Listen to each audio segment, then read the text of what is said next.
اور دانا لوگ فرماتے ہیں نا کہ بندہ جو ریاکاری کرنے والا ہو، لوگوں کو دکھلانے والا ہو، اس کی مثال تو اس شخص کی طرح ہے جو اپنی جیبوں کو کنکریوں سے بھر کے، مٹی سے بھر کے بازار چلا جائے اور وہاں جائے تو لوگ دیکھیں کہ اس کے پاس شاید بڑا روپے پیسہ ہے، اس کی جیبیں بھری ہوئی ہیں، حالانکہ حقیقت حال کیا ہے کہ وہ ان کنکروں سے، اس مٹی سے بازار کی کوئی چیز خرید نہیں سکتا۔ بازار کی ادنا سے ادنا چیز بھی ان کنکروں کے عوض نہیں ملتی۔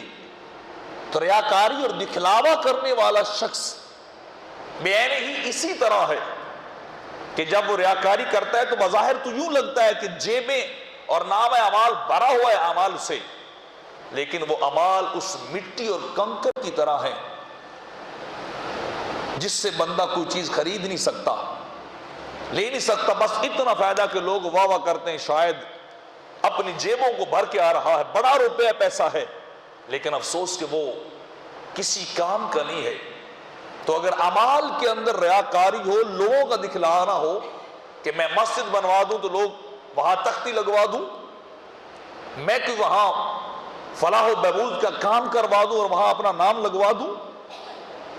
میں کسی قبرستان کو جگہ دے دوں، کوئی راستہ بنا دوں اور وہاں اپنے نام کی جو تختی لگواؤں کہ لوگ مجھے داد دیں، تو پھر یاد رکھیے وہ دنیا کا معاملہ دنیا تک ہی رہ جائے گا، وہ دنیا کا عمل دنیا تک رہ جائے گا، اللہ کی ذات سے کچھ نہیں حاصل ہوگا۔ رب کائنات کی بارگاہ سے اس عمل کا بدلہ ملتا ہے جو عمل فقط اس کی رضا کے لیے ہو۔ دنیا مجھے جانے نہ جانے، دنیا مجھے دیکھے نہ دیکھے، دنیا میری تعریف کرے نہ کرے، میرا خدا مجھ سے راضی ہو جائے، میرا معبود مجھ سے راضی ہو جائے، میرا اللہ مجھ سے راضی ہو جائے،